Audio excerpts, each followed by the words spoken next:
part of the bowel actually comes out of your back passage. It's embarrassing more than anything else because you're kind of leaving bits of your skin everywhere. If I had one wish in the whole world, it would be my hair would go back.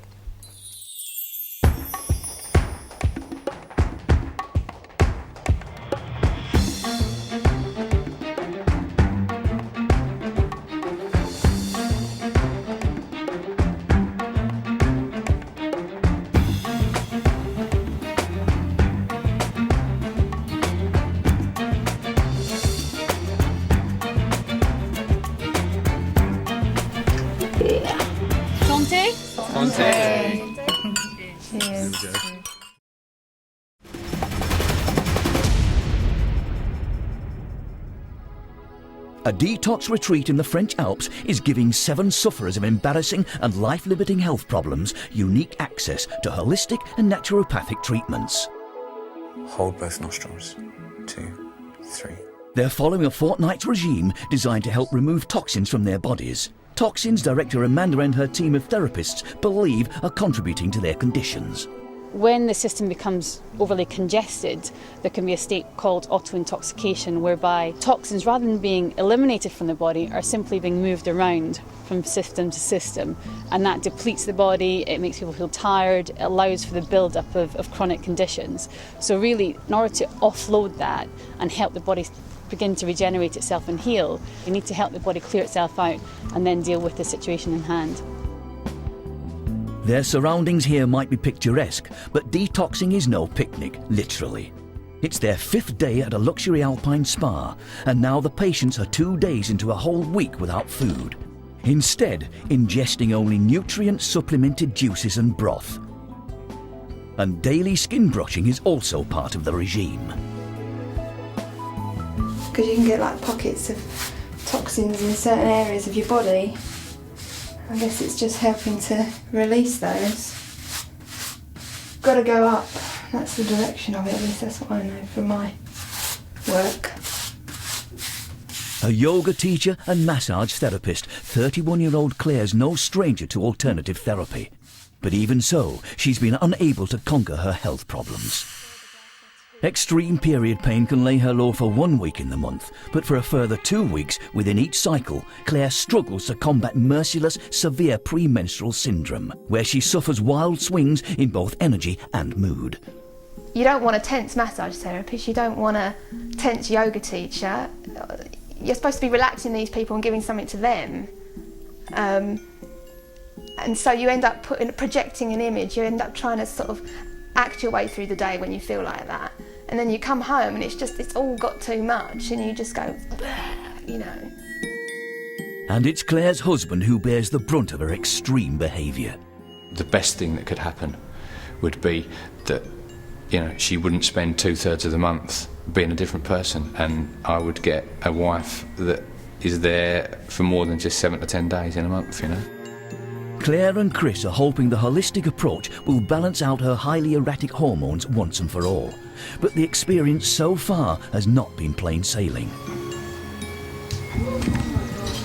Because she's so slight and is in the unpredictable stage of her cycle, by day 2 of the fast, Clare's not sure she can cope with the physical challenge of it.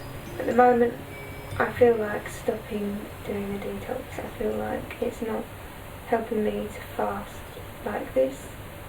I'm not saying I'm going to stop. I'm just saying that that's how I feel right now. But Amanda and her team keep a close eye on every individual's progress and tailor nutritional programs accordingly. Clare's the concern. I mean, her energy's bothering me a little bit. Her body weight, and she's very, very cold. Yeah. Very cold. So today we've put in extra things, avocado. Because obviously we need to produce a bit of heat. So the oil, you know, particularly the avocado, because it's the, you know, the fat, the fat that's in it is actually going to give us some good energy to give her a bit of heat. And I think we need to keep that option open whether she can continue for the full 7 days with this. There's a lot of anxiety there. She keeps asking, am I doing damage to myself? Am I doing damage? So she's her nervous state. We have to then work on keeping her rested and relaxed, otherwise the healing can't occur. And having prescribed her extra nutrients, later in the morning, Karen notices a distinct improvement in Clare. Yeah, and you look better today. Yeah, I feel better. Not colour, which is good. Was I a bit grey before? Yesterday, yeah. Yeah, I remember saying it yesterday. You were kind of go through moments, though, didn't you? Yeah. Yeah, it was quite fluctuating. Yeah, you do look better. Keeping energy levels consistent is vital to a comprehensive colon cleanse, a core element of the physical detox. And now that the group is familiar with the concept of coffee enemas, it seems Amanda would like everyone to get familiar with the contents of their bowels. Day 2 detox. So we're bringing out the colanders in case we get some colon plaque.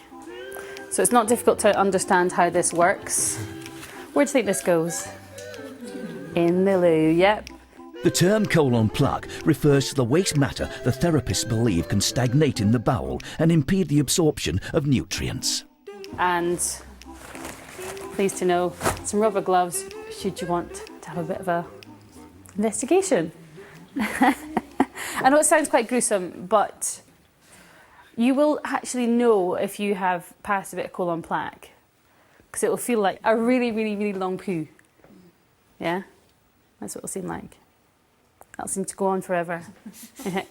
What? I think I did that the other day.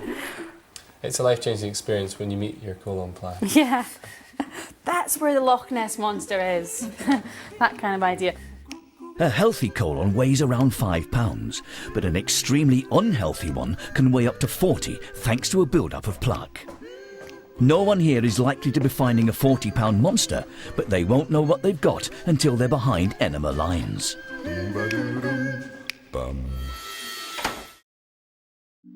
In the idyllic surroundings of a French alpine village, 7 sufferers of embarrassing illnesses are on a mission to cleanse their colons in the hope it will help them overcome health problems as diverse as psoriasis, irritable bowel and premenstrual syndrome.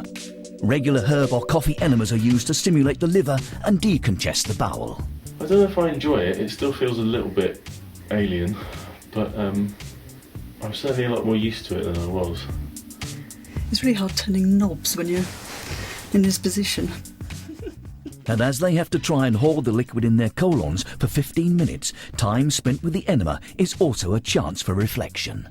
I sometimes feel like I'm the negative one amongst the bunch, so I try to shut up and not say those things too much, because everybody else seems quite positive with all what they're getting out of the therapies and what have you. But I've had a couple of episodes where I've really felt, really extremely unwell, and actually I've had to go to bed. So I find that quite hard. Within the group, Nicola is perhaps the more sceptical of the holistic approach to health, which subscribes to the belief that the mind can influence the body's ability to heal.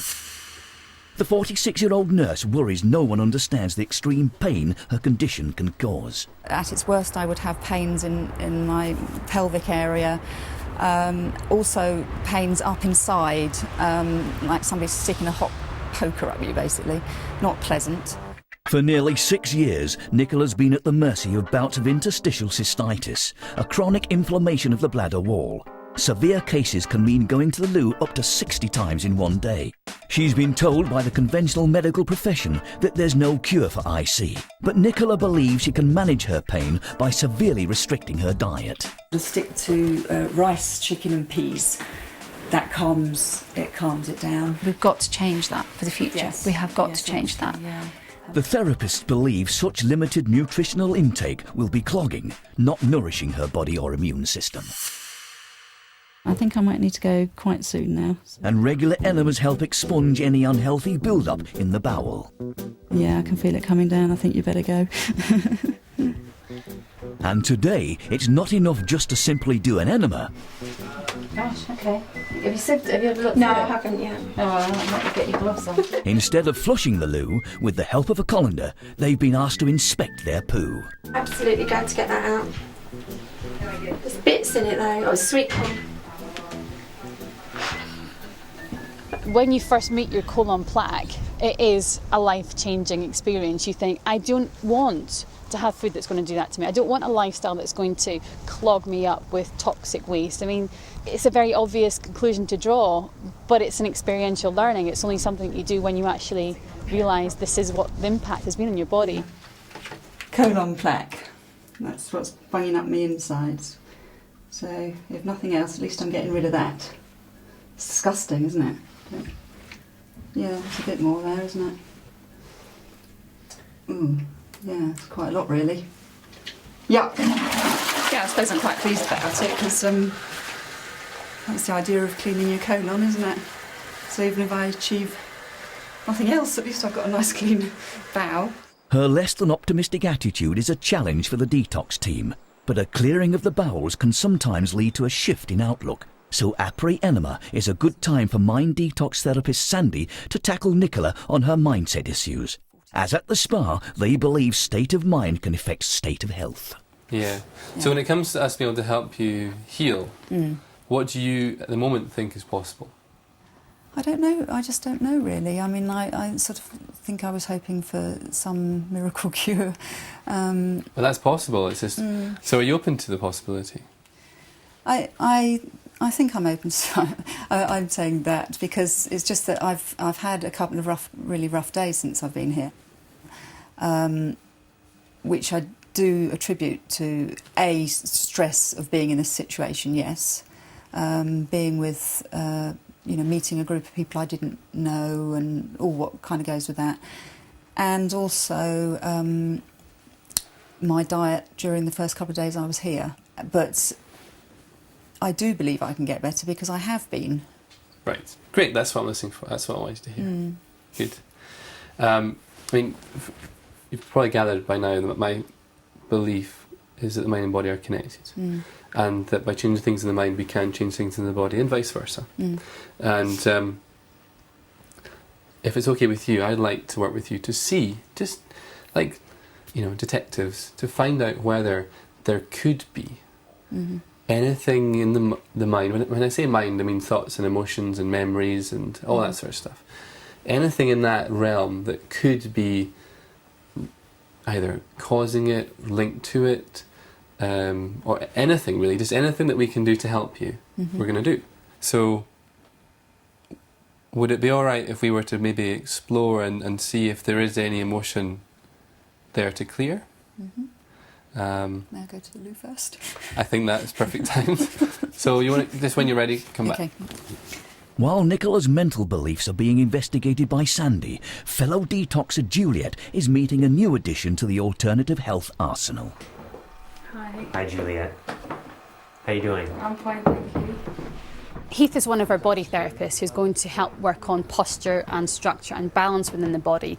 And his treatments really are quite unusual in that they go very deep. It can be quite painful at times, actually, some of the manipulations that he will work on.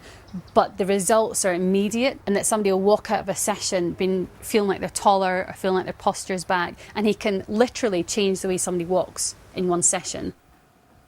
Okay. Do you have your shoulders relaxed? There you go. Yeah, that's better. Good. Heath has 10 years' experience in the bodywork field of Rolfing, a structural realignment therapy developed in the 1950s. But he also has a degree in psychology, which helps him assess his clients. You can see this shyness in Juliet's posture, too, with this tendency to drop the head and look down. And it's creating problems for her in the neck area and the shoulders. Juliet's shyness may be singular lack of confidence.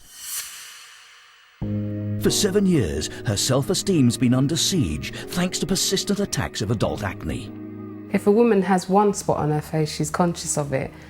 And I can at times have hundreds of them, and it's horrible. And even when they're not there, I'm conscious of it. Even when they've gone down, it's just how I feel inside now.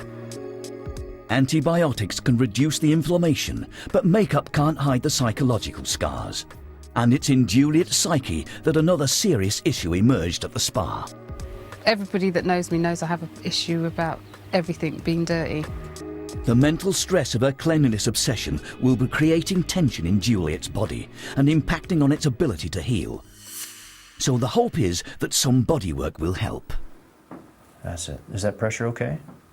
Yeah. We're getting close to the edge though, aren't we? Okay. Applying subtle but intense pressure on various points, Heath is working to unlock any tightness in the body's connective tissue, or fascia. Okay, take a big breath. That's it. I had to work quite gently with her so that she wasn't tensing the body. But once she got into it, she was really able to breathe and let the body let go. And so now I'm working deeper. Can you tell? Yeah. But you're not reacting so strongly. So that's a good sign. You're letting go.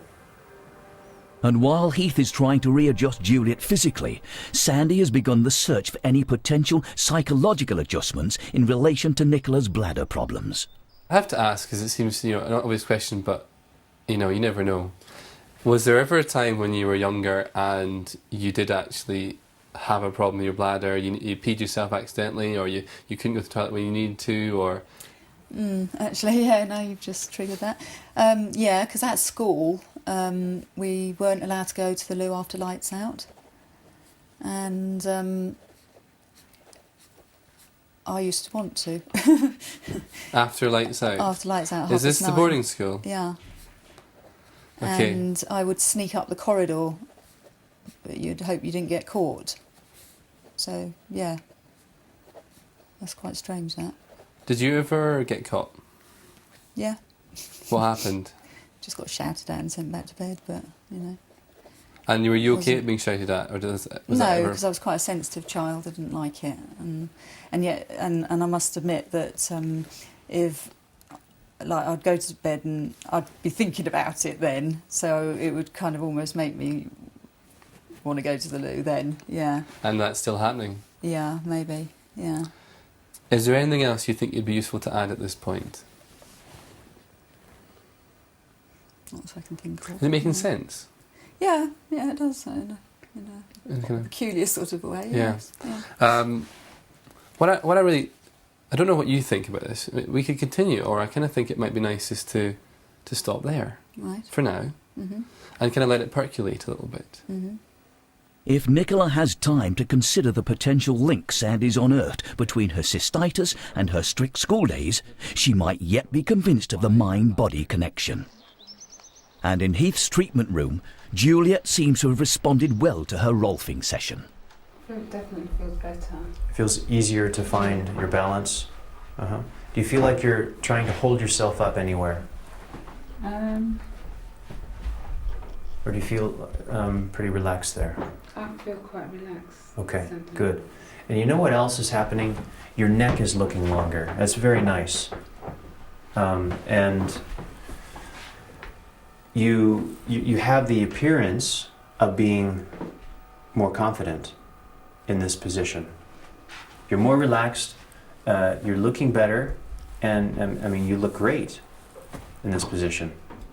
So when you're looking into the world, better to look into the world straight on rather than dropping your head. It'll be better for your structure and better for your psyche, ultimately. Yeah. Okay. Was that so bad? No, it was good. It was okay? Felt nice. Okay, good. I was nervous, one, because I'm not comfortable kind of taking my clothes off with strangers, which is quite normal, I suppose. And I wasn't quite sure what to expect. Well, it felt really good. He kind of manipulated a few areas of my body, which I kind of felt an instant relief, where there's sort of a bit of aches and pains in my body. But I liked it. De-stressing each patient of any aches and pains is an important aspect in assisting the body to repair itself. And Rolfing is not the only bodywork available at the spa. Exhale to the right, fingers of the right hand pushing up to the sky. A variety of therapies are used to encourage the release of tension. Today, 27-year-old Pip's at the receiving end of Jem's relaxing massage technique. Really, the idea of this massage, though, is just to help the muscles in your body really relax. Relaxed is something the admin assistant barely ever feels. Instead, she lives in a constant state of anxiety, thanks to nearly 10 years of increasingly unpredictable bouts of diarrhoea. I do panic if I don't know where the nearest toilet is. I need to know, because otherwise it's just an added pressure on me. Pip's fear of unexpected bowel movements means she holds tension in her body. And it's a vicious cycle. If she's not calm, neither is her bowel. How do you feel? Really relaxed, actually. Yeah, good. How's your belly feel? All right. Yeah. Could you feel anything when I was doing that? Yeah, it was really gargly to start with, and then it just went still. Okay, good. There was a definite change when I was working with her, which was great. I mean, that's one of the nice things about hands-on work. You feel it as it happens. And also in her belly. That was really interesting. As soon as I put hands on, it was a very strong pulse, and suddenly a lot of movement started happening in there. And then it quietened down. And whenever I'm doing energy work, what I feel is heat. So I know if part of the body needs help there, because it really draws on my hands. I feel that heat moving through there. And then when it doesn't need it anymore, then the heat stops. And there's a lot of heat there, so obviously she needs it for something at the moment.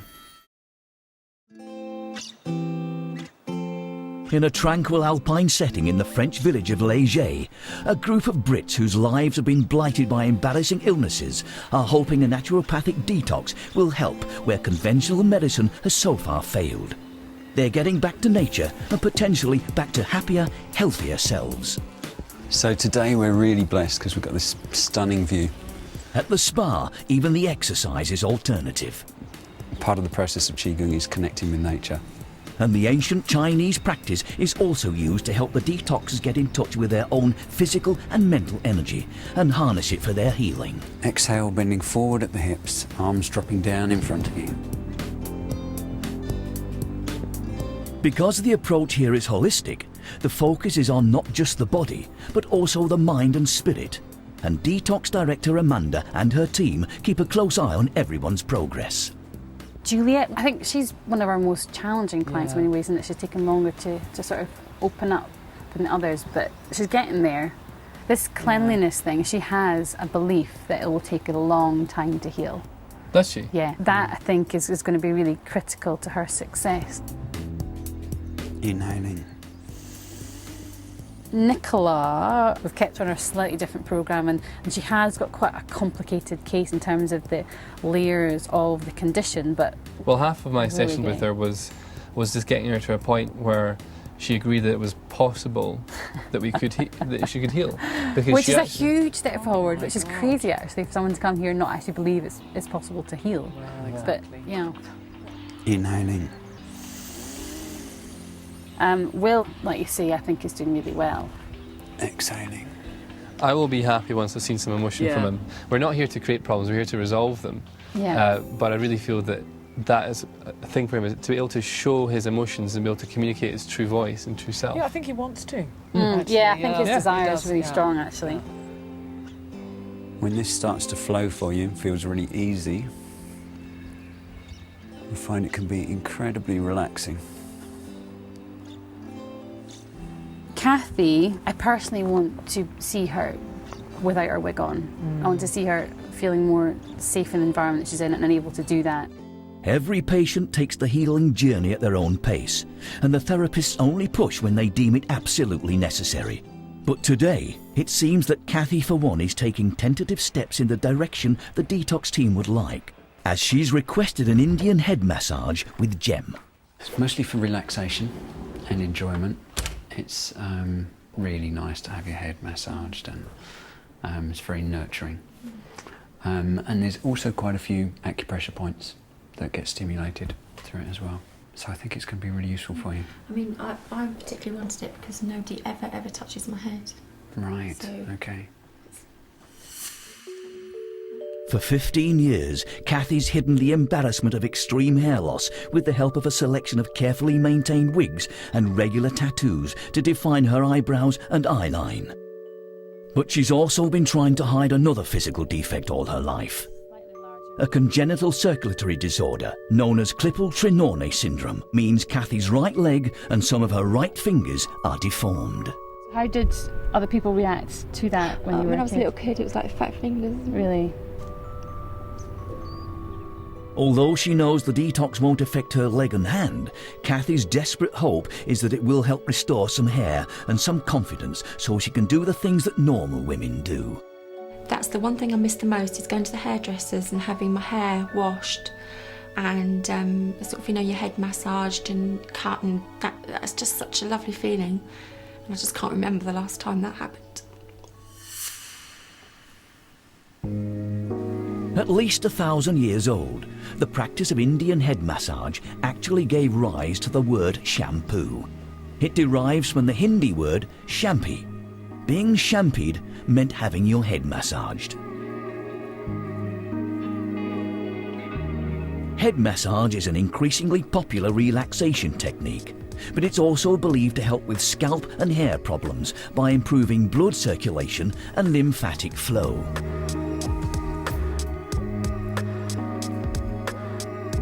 Having actively asked for a head massage, the indications are that Kathy is learning to take responsibility for her well-being, something the therapists know is vital on the path to healing. It's a lot easier to help people in their healing process, in their rebalancing, in their journey, if they're at that point where it's like, yes, I really want that change. And it's not always like that for people, because sometimes you get people and they're like in this place of, yeah, I really wish I could, but there's a belief that actually they can't. Very shortly, the detoxers will be taking part in an exercise to help move them beyond any such limiting beliefs. But first, they need some physical sustenance. This is their third day of a nutritionally sound but liquid-only diet designed to cleanse and rebalance their systems. Yeah, grapefruit, orange and peach, carrot, sweet potato, apple and strawberry. Oh, so that's the biggest mix you've had, isn't it? Great. It's almost a meal. The juices are not always met with enthusiasm. Nicola in particular remains fearful that anything new will exacerbate her bladder problems. I just get so scared of ingesting something that I haven't had. Especially when we're about to go out.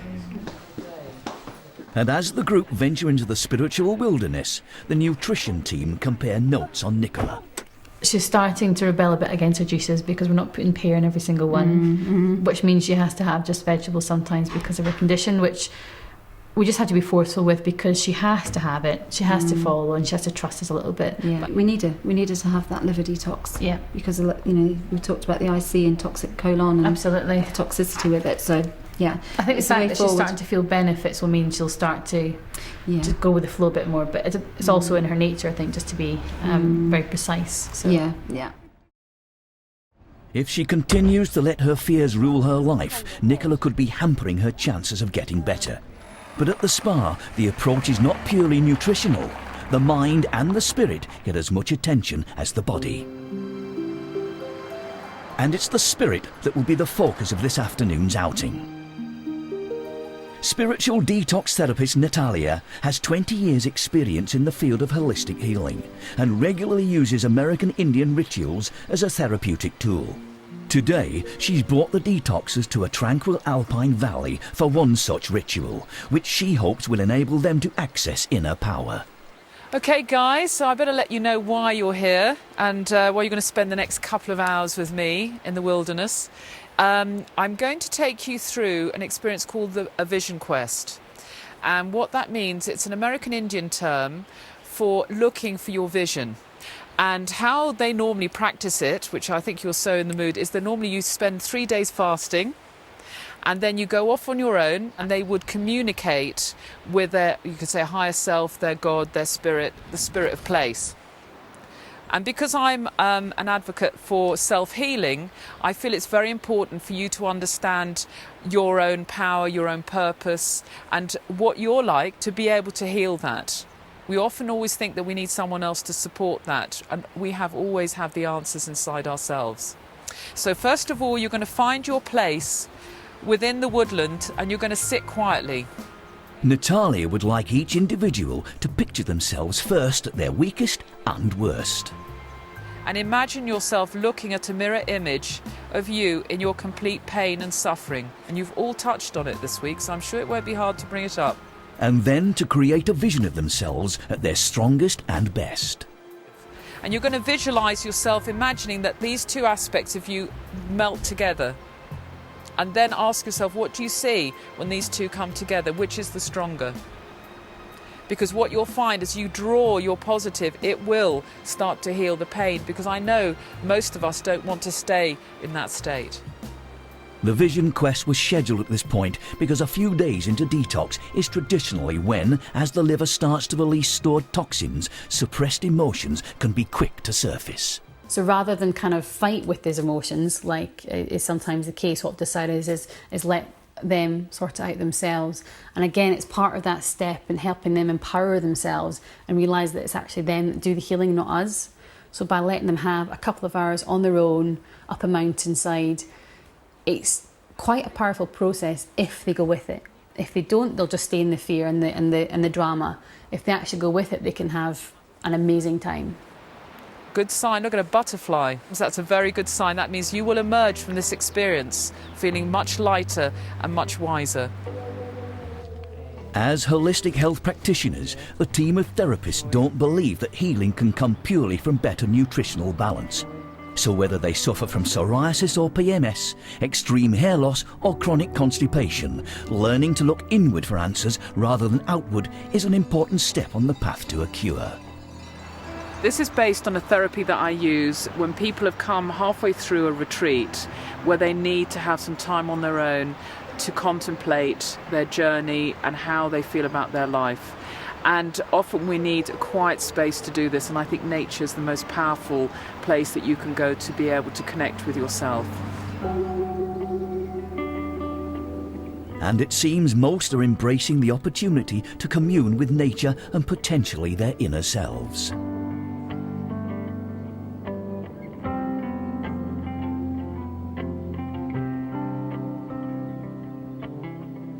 Even the likes of Pip and Nicola, whose diarrhea and cystitis respectively keep them fearful of being far from a toilet, seem comfortable in the serene surrounds and happy to participate in the ritual. But one detoxer is struggling to feel at one with nature. Juliet's fearful fixation with dirt is once again rearing its head. It's not unexpected. I think the vision quest is going to be interesting on a number of levels, not least the fact that with Juliet, she has a real phobia against dirt, and a kind of cleanliness is what she's looking for at all times. When I was hiking with her, she had a real issue then, but was a bit more tentative about telling us about it. She was a bit shyer, whereas I think now with the detox process having evolved a little bit, she's become more forthright, and as such, she might be much more vocal about her distress to date.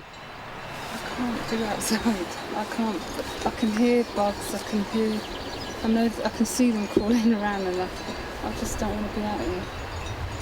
I've not been difficult, I'm not ready to do this. Initially, Natalia tries to push Juliet to confront her irrational fears. What is it here that makes you feel really unsafe, that you don't want to stay here? I don't know. I don't want to sit there and relax. Yeah. And that's what I'm saying. So what keeps coming up for you? It's dirty. Yeah. And why is nature dirty? You've had this for a long time, haven't you, my darling? Oh, God. Hey? Oh, come on. You've had it all right. It's really tough go for you going through this, isn't it? You know, why don't I stay here with you and you just sit on the rock for 5 minutes and just make up a list of how bad you're feeling, and then I'll let them take you to the car. Okay? You've just got to do a little bit. I don't want to be anywhere here at all. For 5 minutes. I don't want. You don't. Okay, and you really are not able to manage it. Okay, all I want you to tell me is what is going to happen if you were made to stay here. What is going to happen to you? Nothing. I just don't want to be out here. Unaware of Juliet's crisis, her fellow detoxers seem deep within their spiritual quests. And once out of the field, Juliet pushes herself to explore the area a little more and manages to find a place where she feels more comfortable and can continue the ritual. Wow, you found a great spot here. Natalia believes it's significant progress. And what is it about the water rather than the cowpats and all the buzzing insects in the field? But this proves to me that you have the power to do it your way, okay? And I think that if you can go away with knowing that, and so whenever anything gets really tough, although you've got to know that you can handle it, there is a very powerful instinct. How the hell you found this? Do you know what I'm saying? So this is all part of this next week. It's repairing yourself and empowering.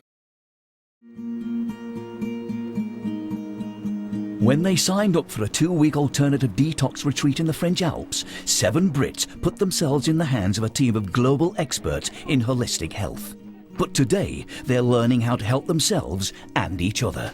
So how's everybody feeling from being out? God, you needed it, didn't you? Yeah, you really...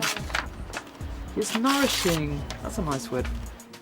Back from their quest to connect with nature and access any internal spiritual power, Natalia would like them to now share with each other where visualising themselves at their worst and best took them. And what I'm asking you to do is one of you to be the therapist and one of you to be the person that's wounded and needs to discuss their issues. And again, it's all part of the lesson of self-healing. So we say, right, this is how your body is. This is how your mind and your attitude works. How about integrating all of that and accessing a part of you that is more powerful and transformative than either of those? Because the spirit, for me, is more powerful than the mind and the body. So if you can tap or access that, the healing is much more powerful. And they suddenly realise that they can take responsibility to how they respond to life, to their condition, how they can change things for themselves. After her initial overreaction to the dirt at the Vision Quest location, it would have been easy for Juliet to dwell on the negative aspects of herself. But instead, she's choosing to describe herself in positives. I'm very giving, loving, caring, sensitive, compassionate. I try to be positive as much as I can, and I don't know why I've put this as a positive, but I'm shy. You think that's positive? I don't know why I put it as a positive.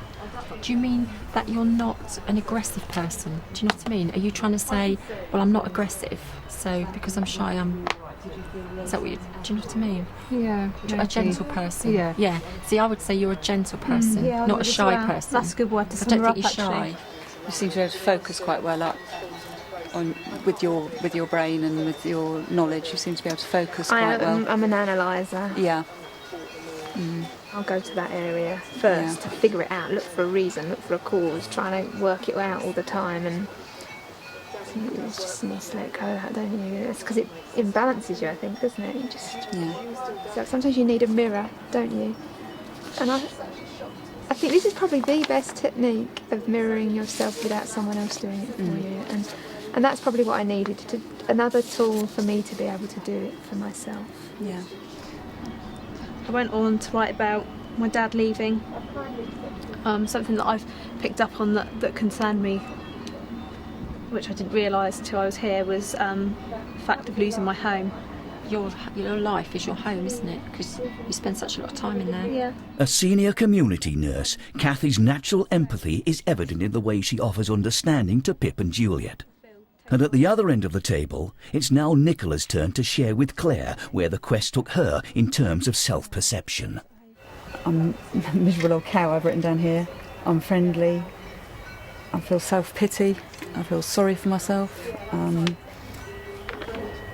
self-destructive, I've written here as well. Yeah, I sometimes care too much what people think about me. And I've become neurotic. This is when I'm at my worst. I've become neurotic, paranoid, scared of eating anything, scared of putting anything new into my body. And people think I think that people think I'm stupid or mad or...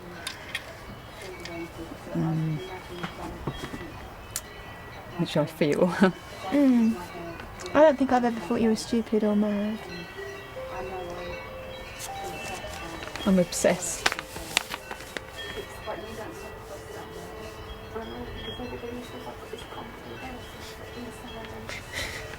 But it is frightening. Of course it is.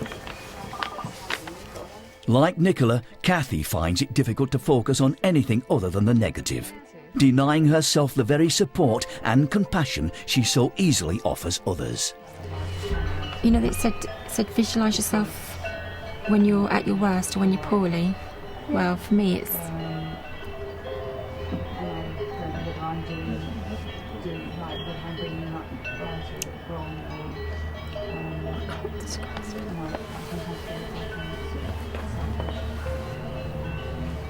So it's every day.